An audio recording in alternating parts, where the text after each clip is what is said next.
ہم نے 27 سال وہاں پہ حکومت کی، اور اگر افغانستان مضبوط ہوا تو وہ کہے کہ کشمیر ہمارا حصہ تھا. اسی طرف ہندوستان کا دعویٰ ہے کہ یہ ہمارا حصہ ہے، مگر کیا یہ کشمیر ہندوستان کا حصہ رہا ہے تاریخی اعتبار سے؟ نہیں. یہ ہمیشہ ایک خود مختار ملک رہا ہے، تاریخ جس کی گواہی دے رہا ہے. ان بنیادوں پہ بات نہیں کی جاتی ہے، بلکہ یہ انفینش ایجنڈا، یہ کہ ہندوستان کہتے ہیں ہم شہر ہندوستان کی ہے، پاکستان کہتے ہیں پاکستان کی شہر ہے کہ ارے بھائی کشمیر کی اپنی شہر کی تو بات کریں. تو آپ بتائیں کہ کشمیر جب کشمیریوں کے ساتھ پوری دنیا ہے، مگر آپ ہندوستان اور پاکستان میں جب آپ بانٹیں گے، نہیں، کوئی نہیں بات کر سکے گا. کوئی ہندوستان کو ناراض نہیں کرنا چاہتا ہے، شاید کوئی پاکستان کو ناراض نہیں کرنا چاہتا ہے، بیچ میں پیچھے جاتے ہیں کشمیری عوام. یہ اس لیے کہہ رہا ہوں کہ یہ کہنا غلط ہوگا کہ ہم کہیں گے کہ جب کشمیری عوام پہ ظلم ہو رہا ہے اور ہندوستانی جو مسلمان یا غیر مسلمان ہو اس بات کو سنتے ہیں ان کا دل نہیں دکھتا. بالکل دکھتا ہے، اسی طرح جیسے پاکستانی کو دل دکھتا ہے، مگر جو ایک پالیسی ہے وہ اس کو جی دکھتا ہوگا. ہندوستان سے بولتے نہیں. مجھ سے کئیوں نے کہا کہ جی ہمارا کیا تعلق کشمیر سے؟ میرا کیوں نہیں تعلق آپ کا؟ آپ نے نہیں سنا مولا امین المومنین کو فرماتے ہیں کون للظالم خصما بولے المظلوم ہونا؟ نہ یہاں پہ یہ نہیں، دیکھیں یہ یہاں پہ فٹ نہیں بیٹھتا ہے. دیکھیں پاکستان ہندوستان کا رائیول ہے، ہندوستان پاکستان کا رائیول ہے. ہمارے لیے کشمیریوں کے لیے جیسا ہندوستان ہے ویسا ہی پاکستان ہے، ویسا ہی چین ہے. ہمارے ہمسایہ ملک ہیں، ہم ان کے ساتھ دشمنی نہیں مول سکتے ہیں. پاکستان اور ہندوستان کی دشمنی ہو سکتی ہے، مگر کشمیری نہ ہندوستان سے دشمنی مول سکتا ہے نہ پاکستان سے. یہ ہو ہی نہیں سکتا ہے، نہ کبھی تاریخ میں ایسا ہوا. ٹھیک ہے، اور کشمیر کی یہ طاقت کا ایک طر امتیاز رہا ہے پوری تاریخ. بالکل ٹھیک ہے، بالکل ٹھیک ہے. اگر مصوی آپ کے ساتھ یہاں پہ گفتگو کو میں روکتا ہوں، اگلا انشاءاللہ زندگی رہی تو کبھی مزید سیشن میں اس کو مزید اس تاریخی جو ڈور الجھی ہوئی ہے اس کو سلجھانے کی کوشش پوری کریں گے. ناصر باشٹائی صاحب میں بس صرف 3 سے 4 منٹ ہے. مسنگ پرسنز، شیعہ جو مسنگ پرسنز ہیں اس کے معاملے میں جو ہے وہ تکو دو نہیں ہو رہی. معاملہ سرد مہری کا شکار ہو گیا. پاکستان پوری دنیا کے سامنے اس وقت جو ہے وہ ایک بحرانی صورتحال سے گزر رہا ہے. مہنگائی کو لے لیں، لا اینڈ آرڈر کو لے لیں، مذہبی شدت پسندی کو لے لیں. پورے پاکستانی قوم کو اس وقت جو ہے وہ لسانی تفریق سے ہٹ کے، مذہبی تفریق، مسلک کی تفریق سے ہٹ کر ایک پاکستانی بننا ہوگا. اسی طرح ملکوں کو دوام دیا جاتا ہے، وجود میں ان کے مضبوطی لائی جاتی ہے. ایسے وقت میں جب اس کی اپیلیں ہو رہی ہوں، وہاں مسنگ پرسنز پہ کوئی بات نہیں کرتا. کیا یہ پاکستان کے اندر باغی پیدا کرنے کی کوشش نہیں ہے؟ کیوں اس کے اوپر ارباب اختیار خاموش ہیں؟ کیا شیعہ جو مسنگ پرسن ہے، کتنے خانوادے آپ بھی جانتے ہیں، میں بھی جانتا ہوں، جن کے پیرنٹس کو ہارٹ اٹیک ہو گئے، دنیا سے چلے گئے، مگر ان کو یہ خبر نہ ہوئی کہ ان کے لخت جگر زندہ بھی ہیں یا ان کو کہیں پر مار کے گاڑ دیا گیا. کیا کہیں گے ناصر باشٹائی صاحب؟ بہت بڑا یہ ایک کندھوں پہ بوجھ ہے ایک سیاسی پارٹی کے اور مذہبی پارٹی کے حوالے سے. آپ اس کے اوپر اس پہ جو ذمہ داری ہے اس کو ادا کیجیے. بسم اللہ. بڑے اہم اور کربناک معاملے کی طرف آپ نے توجہ دلائی. کربناک ہے واقعی، کیونکہ ہم جہاں جاتے ہیں لواحقین، مسنگ پرسن کی فیملیز ہم سے ملتی ہیں. ہم نے ماؤں کی کیفیت دیکھی ہے، ہم نے خواتین کی کیفیت دیکھی ہے کہ جن کے نوزائیدہ بچے اب جوان ہونے والے ہیں لیکن انہوں نے اپنے والد کا چہرہ نہیں دیکھا ہے. اور ہم نے ان بہنوں کو دیکھا ہے کہ جو اپنے جوان بھائیوں کے لیے تڑپ رہی ہیں. یقیناً یہ اتنا پین فل ہے، چونکہ ایک بندہ جب شہید ہو جاتا ہے یا مر جاتا ہے تو ایک تسلی ہو جاتی ہے کہ وہ اپنے اللہ کے پاس چلا گیا، اور انسان ذہنی طور پہ مطمئن ہو جاتا ہے کہ اب وہ کسی کے اختیار میں نہیں ہے. ایک انسان جب اسیر ہو جاتا ہے، ڈیٹین ہو جاتا ہے، تو بھی انسان ذہنی طور پہ مطمئن ہوتا ہے کہ وہ کورٹ آف لا میں اپنے حقوق کے لیے جدوجہد کر سکتا ہے. لیکن ایک انسان جب انفورس ڈس اپیرینس، یہ وہ عدالتی ٹرمنالوجی ہے جو استعمال کی گئی ہے کیسز میں، جبری گمشدگی، یہ جب کسی کے ساتھ کیا جاتا ہے تو وہ نہ اس کے گھر والے جیتے اور مرتے ہیں اور نہ اس کی اپنی کوئی زندگی ہوتی ہے، چونکہ نہیں معلوم کہ وہ کس کیفیت میں کہاں ہے کہاں نہیں ہے اور اس کا کیا کیفیت ہے. تو یہ جو پینفل کیفیت ہے، ظاہر ہے یہ کسی کے ساتھ کمپیریزن اس کا نہیں ہے. یہ اپنی مثال آپ ہے، اور یقیناً یہ کیفیت جب دلوں کے اندر جاتی ہے تو لوگوں کے ان گروہوں کے ساتھ ایک نفرت کی فضا جنریٹ ہونا شروع ہو جاتی ہے کہ جو اس جبری گمشدگی کے ذمہ دار ہیں. جتنا بھی بڑا کوئی جرم کرنے والا کیوں نہ ہو اسے ایک کورٹ آف لا کے سامنے پیش کیا جانا چاہیے, اسے عدالتی پروسیس کے ذریعے سزا دلانی چاہیے تاکہ ریٹ آف دا اسٹیٹ بھی نظر آئے اور تاکہ قانون کی عملداری اور حکمرانی بھی نظر آئے. لیکن یہ انفارچونیٹ سین ہے اور یہ ایک بڑی سطح کی لا لیسنس ہے, چونکہ بعض کورٹ کی آج جسٹس اطہر من اللہ نے ایک لاپتہ صحافی کے حوالے سے وزیر اعظم کو ملاقات کے لیے کہا ہے کہ ان سے ملاقات کریں, اور یہ قبول کیا ہے کہ ملک میں یہ جبری گمشدگی کا رجحان بڑھتا جا رہا ہے. یہ بہت انفارچونیٹ ہے.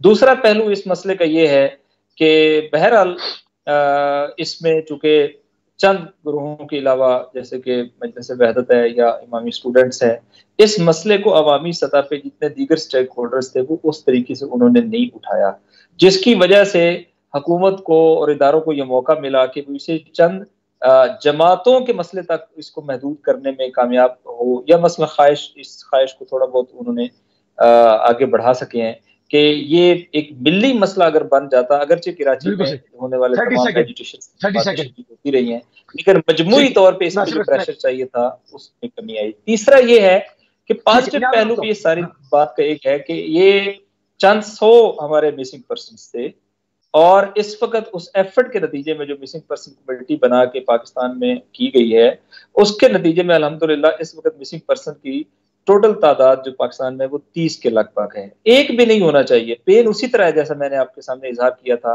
لیکن ہم مسلسل ایفرٹ جدوجہد اور کوشش کے ذریعے سے اس کی تعداد کو منیمائز کرنے میں کامیاب ہو گئے ہیں. اب ہمارا یہ ہے کہ اگر ہم اسے, جیسا کہ چند دن پہلے علماء و ذاکرین کنونشن ہوا ہے جو پاکستان میں اپنی مثال کا سب سے بڑا ایونٹ ہے, اس کے اعلامیہ اس کی جو قرارداد اس قرارداد مسنگ پرسنز کے موضوع کو بیان کیا گیا ہے, اور یہ طے ہو گیا ہے کہ یہ پورے پاکستان کے تمام جتنے بھی ہمارے ریلیجو پولیٹیکل یا دیگر اینٹیز ہیں ان سب کا مشترکہ ہے. اس پہ عزادار بھی شریک ہیں, اس میں علماء بھی شریک ہیں, اس میں خطباء بھی شریک ہیں, اور ہم سب کا مشترکہ موقف یہ ہے کہ ہمارے ان مسنگ پرسنز کو جن کا تعلق مکتب اہل بیت سے ہے اور اس کے علاوہ بھی جو بے گناہ لوگ ہیں انہیں واپس گھروں میں آنا چاہیے اور رول آف لا جو بحال ہونا چاہیے. اور میں یہ بھی عرض کروں کہ یہ ایک ایسی کیفیت میں یہ اور زیادہ پینفل بن جاتا ہے کہ جب احسان اللہ احسان جو ہے وہ کہیں اور اپنے بچوں کے ساتھ بیٹھ کر سمائلنگ فیس کے ساتھ جو ہے وہ ٹویٹ کر رہا ہو, اور پاکستان کے بیٹے جنہوں نے کبھی پاکستان کے خلاف صدا بلند نہیں ہونے دی, جنہوں نے کبھی بھی پاکستان ہزاروں لاشیں پاکستان ان کے بچے مسنگ ٹھیک ہے, اس کو نیکسٹ سیشن میں لے کے جائیں گے, اور یقیناً پاکستان کے جو فرزندان ہیں ان کے ماں باپ, ان کے لواحقین جب احتجاج کریں تو ان کو لاٹھیوں اور جو دھکوں سے نوازا جائے. اس کے اوپر اگلے سیشن میں اس کے اوپر جم کے جو ہے انشاءاللہ بات ہوگی. ہمارے پروگرام کا ٹائم جو تمام ہو گیا. اپنے دونوں مہمانوں کے آغا ناصر عباس شرائع صاحب اور آغا عبد الحسین موسوی صاحب دونوں کے انتہائی مشکور ہے کہ آپ ہمیشہ اپنا قیمتی ٹائم اہل بیت ٹی وی کو دیتے ہیں.